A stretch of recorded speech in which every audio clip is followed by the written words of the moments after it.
非常感谢胡平先生。那嗯，如果大家有什么问题，也请写在这个问题栏啊，无论是有任何评论和问题都可以。那看一会儿看看李安友教授有什么问题，我也当然非常希望两位都能够对这些问题发表精彩的见解。那在这之前呢，有几个问题问一下胡平先生。一个呢就是我们知道，很多人说中国在辛亥革命之后建立了亚洲第一个共和国，很多人忘记这一点。那当然，对，如果严格来说，亚洲第一个共和国是1898年的菲律宾第一共和国。但不管怎么样，中国建立的民主制度、共和制度在亚洲范围内是非常非常早，在全世界范围内也是比较早的。那在那个时候，就是民主制度还是民主国家还是非常少。那但是到了1949年中华人民共和国建立之后，这样一个共产主义集权体制就把整个中国当时的这种民主的成果，就给颠覆了。那就是那您简单的如何来评价，就是中国民主在早期的成果？1949年之前，当然民国它有它的问题，那如何能就是综合对它做一个评价？从民主的角度。嗯，确实就如你所说，中国在1911年，建立起这个第一个亚洲的民主共和国，这本身就表明，中国还是具有建立一个民主制度的这些基础，而他后来的失败是有很多其他的一些原因，当然是这和20世纪初这个蔓延全球的红色思潮，也就是共产主义运动有很大的关系啊。这里还有可以和很多这个历史事件有很大的关系，比如这个日本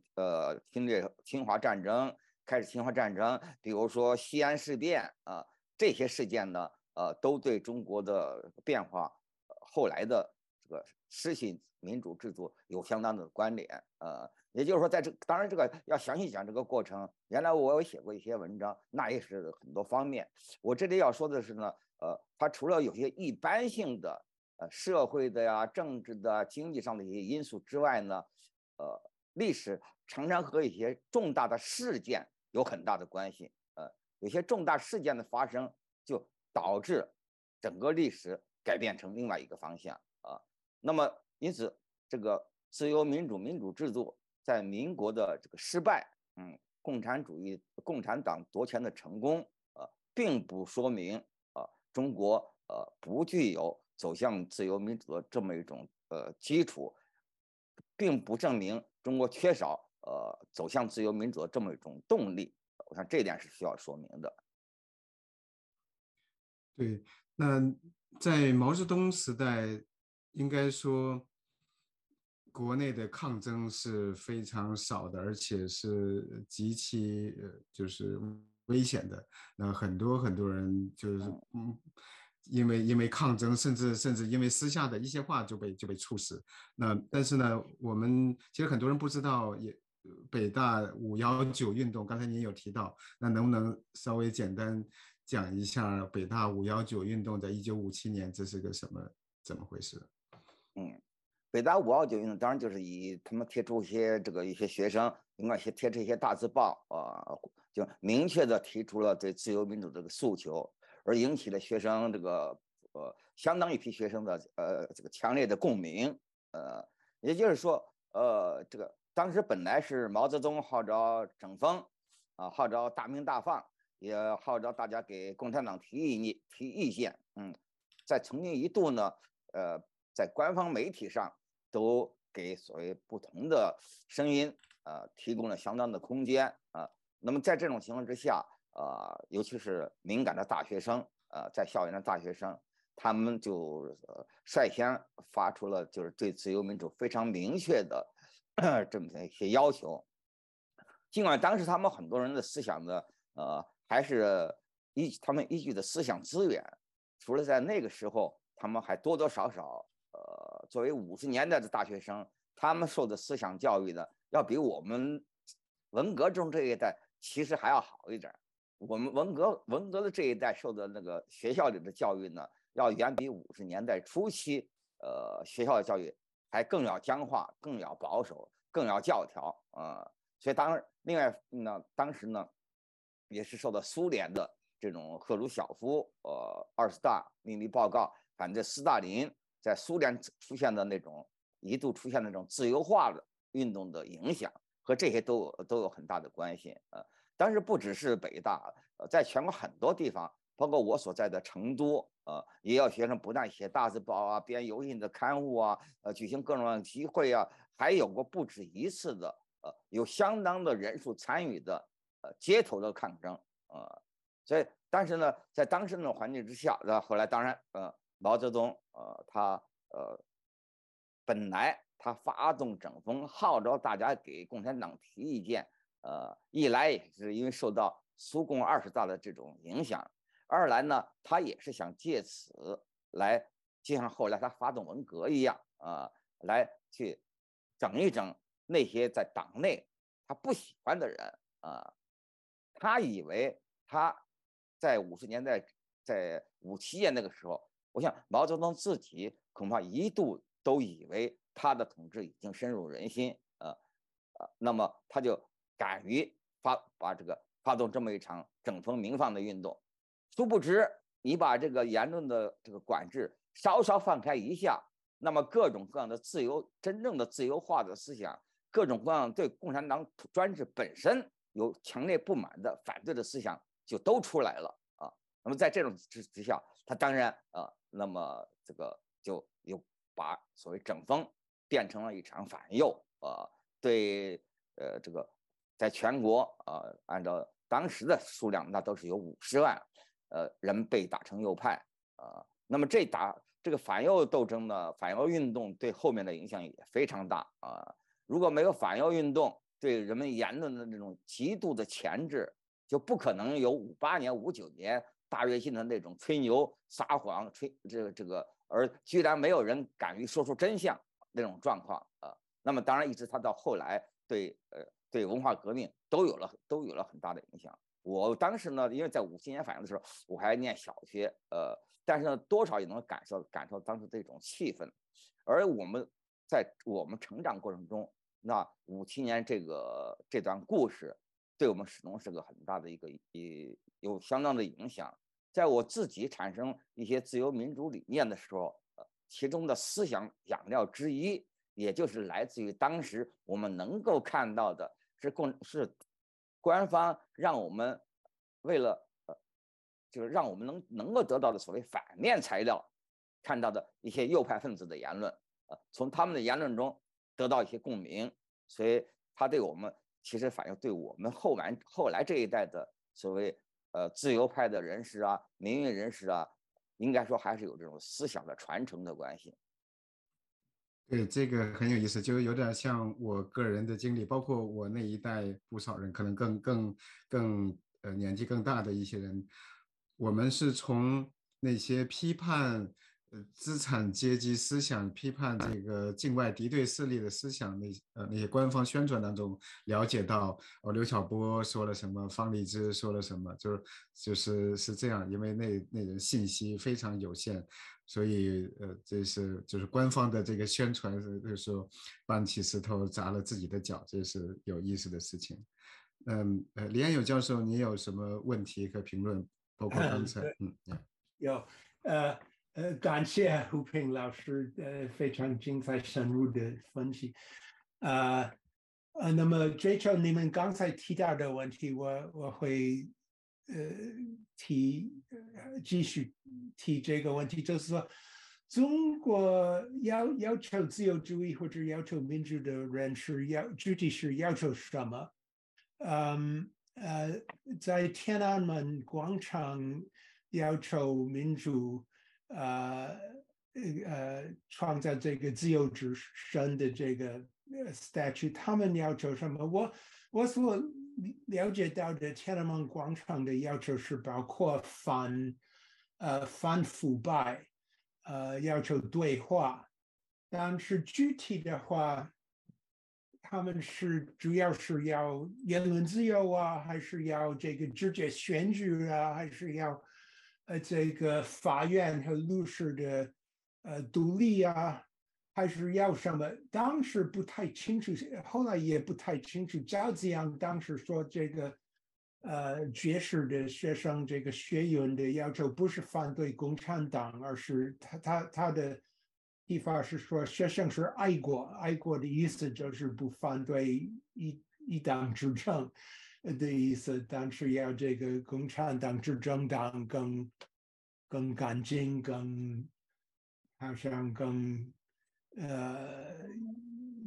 带有一种民本思想之类的。但李鹏当时说，这个学院是反对，要打倒共产党，谁对谁错？今天习近平的这个政权说有西式民主，西式民主是假民主，是坏民主，也有这个新时代的中国式社会主义的民主。他的意思好像是说，中国式的民主是为了民众的最高利益而奋斗的一种民主，而不是说听民众的要求，也是听民众的要求，但是自己执政党能够决定。那么，这种中国式的民主是不是一种可以说一种真实的一种民主？这个问题要请教胡平先生。谢谢李安友。那么以我亲自参加这些运动的感受，和我们查阅当时的一些资料，其实可以很清楚的看出，像比如说在民主墙运动中间，在大学生竞选运动中间，包括在这个8·9民运中间，其实参与的这个主体，他们的诉求还是相当清晰的啊。那首先呢，他是要求这个所谓自由化啊，那么表达的自由、思想的自由。另外，在8·9民运中，学生成立了自治的组织，那这当然也是一种结社的自由。那他们拒绝了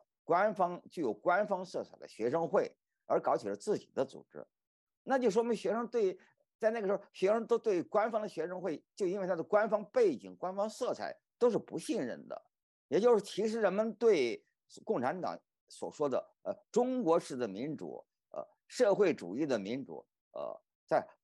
早在80年代，那一般年轻人、一般学生就已经完全不信了啊。那现在我相信不用说，更不相信，这点是没有问题的。而这个大家要求应该说是非常明显，就自由化的要求啊。而对于要什么要选总统啊，要这些没有提的那么明确。但是对于共产国家来说呢，有了自由化，就必然就会有民主化，因为共产国家和传统的专制不一样，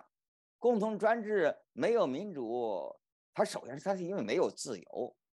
因为在理论上，在宪法上，它也写了各级官员都要选举的呀。你不像大清帝国你就没听说官员要选举这么一说。所以尽管在清朝后期，那言论的开放程度也不低，但是呢，那个和政治上的那个专制的名副其实的专制，不但在实质上是专制的，而且在名义上都是专制的制度，那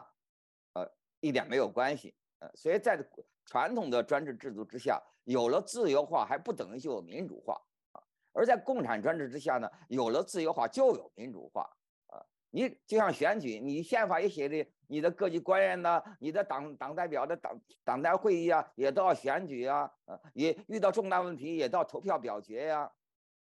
那过去仅仅是因为它压制不同意见的发表，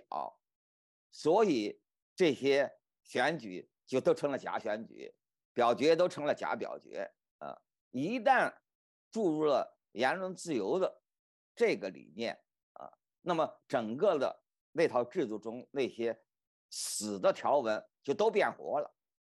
你像苏联是这个样子的呀，东欧国家都是这个样子的呀。之前他们就是这一条取得了突破，然后马上接下来就会选举，就会有各种各样的变化啊。所以这一点呢，其实提出，就像我一再讲的，为什么言论自由对中国共产国家最重要呢？第一，它本来就是很重要的一个最基本的一条。另外一条就是还有你提出这个问题，当局很难压制，因为你当局你也得承认要有言论自由，是吧？还有就是只要这一个问题上取得了突破，那中国马上就会进入民主。再有从八九民运中我们也可以看出，在八九民运中期，美术学院的一些学生在天安门广场立起了一座民主女神像。那个民主女神像大家一看就知道嘛，就是 copy， 就是复制的美国的自由女神像啊。这就说明当时八九民运的这些年轻的学生啊，他们心目中的民主和美国的民主是没有区别的，所以他们从来就不相信还有什么中国式民主和西方式民主这种区别啊。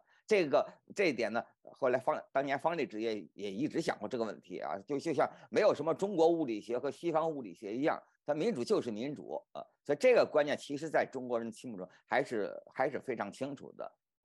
当局现在这种说法，什么中国式民主啊，全国性民主啊，这个就是官方的宣传。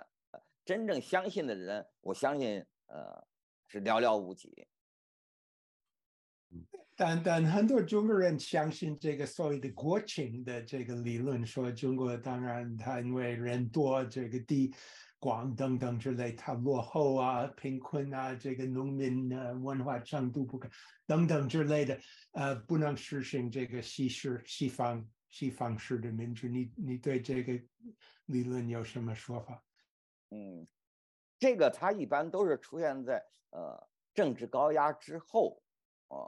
那很多人他就不去参与民主运动，那么他就要给自己找个说法证明他不参与还是有道理的。你看在八九民运高潮中，大家都去参与了，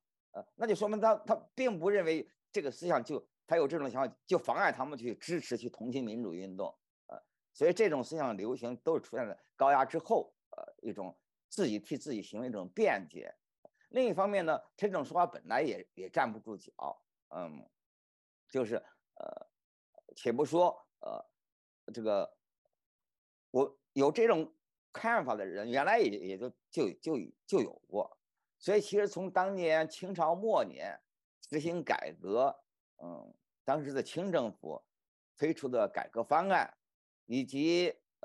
后来建立起的中华民国政府，他们也都有这个也都持有类似的观点。因为说中国人多呀，文化经济落后啊，文化当时认识字的人都很少嘛，这个因素，所以但是他们都认为呢，中国要实行宪政民主要分阶段，那孙中山就提出过嘛，要3个阶段，第一个阶段是军政，第2个阶段是训政，第3个阶段才宪政但他这个考虑有他的道理，但他就告诉我们一点了，就是你首先要确立民主宪政这个方向，这个目标，你要承认这个目标第二呢，你要给出一个路线图，给出个时间表，哪些是现在就可以做的所以换句话说，就是你在今天的中国，哪怕你认为因为中国的国情有这样那样困难，但是自由民主是个好东西。我们第一条就要承认，我们以后一定要搞自由民主。第二呢，你要给出个时间表，我们先做什么，后做什么。也许选总统我们要过几年才能选，不能马上选。但是言论自由是马上就可以做到的，这就是马上可以做到的呀。所以你提出这个问题，我觉得我们也可以从这个角度去回答。就首先，原来我们写文章啊，这个。我当时作为民运组织的负责人，我们发表的一些公告啊，也都提出，我说你至少你中共应该先给出一个路线图，首先给出确定一个方向，这个方向很重要。你看现在中国领导人老是讲什么几个不讲，不准讲什么西方是民主，他就知道很重要。他就说他关心的不是说中国我们民主要慢慢来，要有步骤。你说你要慢慢来要有步骤，那你已经承认你要搞民主，你要走这条路，只不过我们怎么样走得好一点。而你现在中国他反对的是那个方向，他拒绝的是那个目标本身，所以这是共产党和国民党就不一样啊。国民党他也搞过威权统治，在威权统治的名义之下，在宪政的名义、训政的名义之下，也干了不少侵犯人权的事情。但是呢，毕竟他和共产党不同，他一开始就承认了宪政民主是我们的目标，而要提出了给你画了个时间表、路线图在这儿。我们现在是军政，我们现在是训政啊。他后来国民党到了台湾，你本来在46年国民党就已经宣布中国应该搞宪政了，走到最后这一步了啊。然后到了台湾他都是宣布一条，就是动员戡乱啊。现在因为共军要打过来，这个危险很大，所以暂时停止行宪他就说得很清楚，我们要的是宪法，要的是宪政。现在由于条件太恶劣，我们不能那么搞，我们暂时停止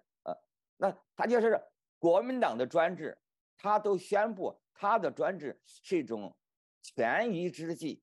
这种临时的手段我们最终目标是很清楚的，而且呢，我们有一个路线图，我们先要做什么，后要做什么，这个是很清楚的。你看现在共产党他就连这个都拒绝，他这才是根本的区别。所以我也就常常跟那些像你谈到这些人，他们就说中国国情啊，中国落后啊，这个讲那个是吧？那我说，如果你们考虑都是对的，有合理的，那你们至少在现在，你们应该要求中国政府首先做出实行宪政民主的承诺，然后拿出个路线图出来。现在今天我们就可以做什么？那首先就要开放言论，这总是可以做的吧？你也可以，你像过去清政府，后来的民国政府，他都写了时间的前3年干什么？军政是几年，训政是几年，然后几年之后就宪政了。那他们时间给的都不太长，3年6年，就是那你说你中国谁要你真这么看，那你该拿这个向共产党提要求嘛？那么所以他们有这种思想呢，并不构成在中国推行自由民主的一个障碍。我来补充一下，就是当然共产党它是在实践上在实质上是完全拒绝宪政民主的道路和目标，但是呢他在话语上，刚才李彦友教授也提到，共产党他提出来一些什么具有中国特色的社会主义啊，然后社会主义民主啊，还有习近平提出全过程民主等等，他就是他提全过程民主，包括中国的国号是中华人民共和国，他也承认共和，所以就是说共和民主这个东西是好的，在这一点上呢，他是很难去否认的，所以但他的这个话语策略就是你们西方的民主是虚伪的，是假的，是被什么金钱啊操控的，而我们中国要搞的民主是全过程的，是真正为了人民的，所以他想要的是这样一个就是symbolic legitimacy， 或者就是要一个符号，然后要把这个话语权给夺过来。你们西方是假的，我们是真的更好的民主。但是民主这个词，它是很难去把它给妖魔化的。那提到胡平的名字，很多人首先会想到论言论自由这篇文章，那这是非常不简单的，在民主强时代之前，1970年代中期，胡平先生就写出了论言论自由。那能不能请您讲一下这篇文章它的这个发表的过程，然后它包括这个民主墙，就是可以给大家简单描述一下。当时我这篇文章第一稿呢是1975年写成的，因为让我产生这种思想的这个过程，我想有2个因素最重要。一个因素呢，那就是我对在文革中，我对那种各种各样的残酷的现象的反感，因为在文革在起初的时候，那我也和大家一样，都是自以为是信马克思主义的，自以为是信毛泽东思想的，也自以为也认为当时搞文化革命是对的啊，对那些所谓资产阶级的权威、资产阶级知识分子走资本主义到了当前是应该批判的。我们自己思想中的资产阶级思想也是应该批评的啊，但是我对这些以思想斗争、以这种阶级斗争的名义之下，对人采取的那种残酷的政治迫害，我感到很不满啊，感到很不满，你就本能的反对，对这表示厌恶这种事情啊，就是对残酷现象的反感。另外呢，自己也深深的感到这种恐惧。因为我自己就挨过不少，因为有所谓不同的想法，挨过批判嘛，那么对这种所以首先那个言论自由是从自己这种亲身经验中过来，另外呢，也当然也是对于这个共产党是伟大领袖，是绝对真理的化身这一点的深度怀疑，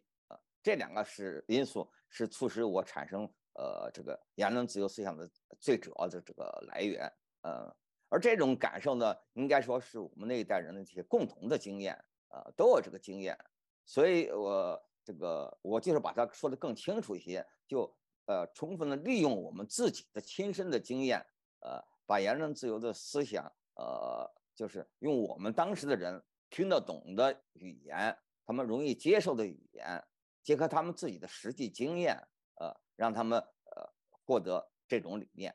而当时我写这个文章也是认为呢，就是说，在中国，首先要在言论自由上取得突破啊，只要有了言论自由了，什么事情都好办了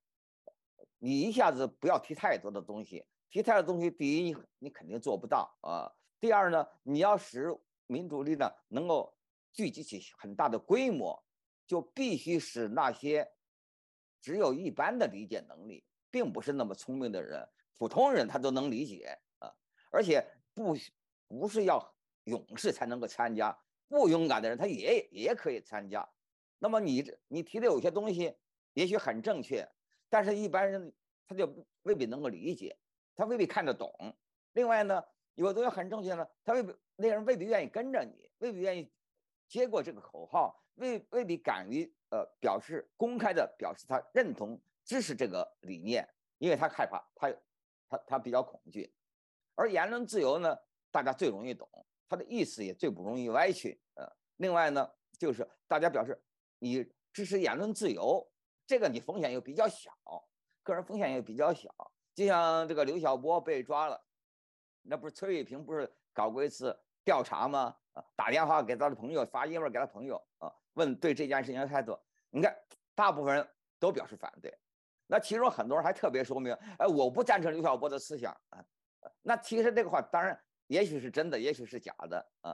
也许是假的，为了保护自己，但是呢，他就敢于说刘晓波就是发表言论，不应该以言论治罪。你看，你要谈言论自由，他就敢说话了。你要叫他发表像刘晓波一样发表很多对政治、对社会那种很尖锐的批评，他有很多顾虑。在维护刘晓波发言权利这一点，他可以公开站出来说话就像你看，像维权律师就特别有说明这个问题嘛。维权律师很多他们辩护的就是所谓言论犯、思想犯那他们就是这个以律师的身份在法庭上公开的堂而皇之的讲这些基本权利的重要性，维护这个基本权利你看，而当局在那个时候，他只能去惩罚那些所谓异议人士，他不能去惩罚你律师，而且他还必须得给你律师提供一个讲台在当时曾经，所以维权律师在那个时候变得中国这么重要当然，所以到后来他干脆把整个维权律师这个群体全部给打下去。因为他知道你允许维权律师的存在，等于就是让一些人有一个公开的一个平台去宣讲关于基本权利的问题，宣扬基本权利的这么一些问题。所以我的观点就是，我看重这个言论自由，出于这么一点，就是这个东西，言论自由的理念最容易让最多数的人理解，而且也最可能是更多的只有一般勇气的人公开的表示支持，只有这样子，那么才能够形成一个庞大的规模，才可能形成一种巨大的压力，才可能促成一种社会的变化。我出于这么一种考虑，当然在那个时候在文革的时候我写好了，甚至还偷偷的把它印出来，写的那油印了好几份，这个大概有几百份油印的小册子，就可惜呢，当时你就找不到一个地方去散发，所以当时其实谈到我们文革时候那段经历呢，因为我就是那个时代的那个过来人，其实大家最苦恼的就是找不着地方向公众公开发表你的意见，说出你心中的话，哪怕你愿意为这种话去牺牲，你都找不到牺牲的地方，因为你首先你得说出来呀，你现在根本让你听不见，别人根本听不见。现在有互联网了，你还好歹还好多了，对不对？以前没有互联网，我们都苦思苦想怎么办呢？你看文革的时候，很多人怎么办呢？给毛主席写信啊，有的给党中央写信，有的给人民报社写信，有的给什么当地的什么政府机关写信。你看起来很莫名其妙，你怎么那么傻？给他写信干嘛？那么你从他的角度想，你说叫我怎么办呢？我想表示我的反对意见，我甚至愿意为他去牺牲，但我怎么样对公众表达？共产制度他把言论封锁的如此之紧，超过任何历史时代。你像过去历史，我们也知道有很多文字狱动不动就把你的书籍给毁掉了，把人给你销毁了。但是文字狱都是鉴于那些思想已经得到了某种程度的公开发表，禁你的书，烧你的版，那你都已经有书了，你都已经成版了。而在我们那个毛时代，你根本让它成书成版根本不可能，想都想不到事儿。所以当时人们能做什么呢？顶多去大街上刷反动标语，那也没几个人看见的，那就给撕掉了。你写一篇文章，大字报贴在闹市上，那也还没有几个人看清楚呢，那可能就把它撕掉了，然后就可能就把你抓起来了，然后给你判了刑，发出的公报，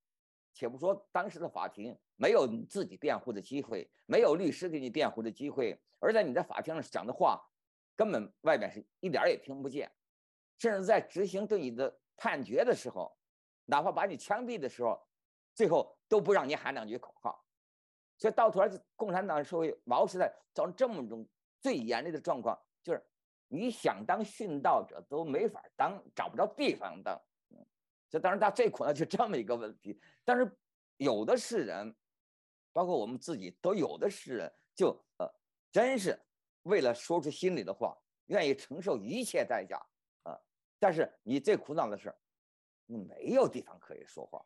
没有任何地方可以说。对。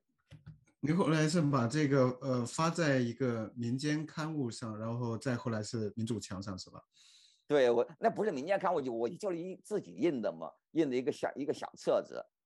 就是这个样子的。当然后来这个也发大字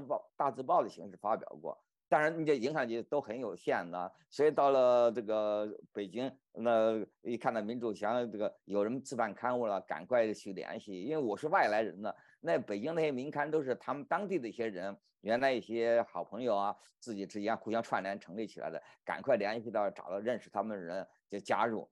这样子才是第一次这个发表。然后竞选运动呢，也是主要是我觉得那是一个很好的一个发言的平台，能够让更多人看到这个东西，所以在民主墙在竞选运动呢，又把这篇文章又把它印出来发表出来，那么因为在那整个竞选运动中有那么多人参与，另外关心北大竞选的人又那么多，所以在竞选运动中呢，这个文章传播的面就更广，再加上你也当选了。就表示大家那同学大多数同学认同这个理念，这个就非常重要，它就是个证明。你必须什么事情必须要有个证明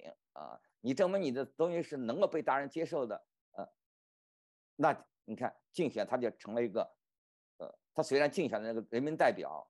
是无足轻重，没有太大的意义，但是它可以成为一个公开的讲坛，成为一个公开的民意测验，它能够向世人昭示中国的年轻一代想的是什么，他们追求的是什么。所以这一点呢，竞选运动给大家一个就是无可置疑的一个证明，所以这个就还是就相当的重要。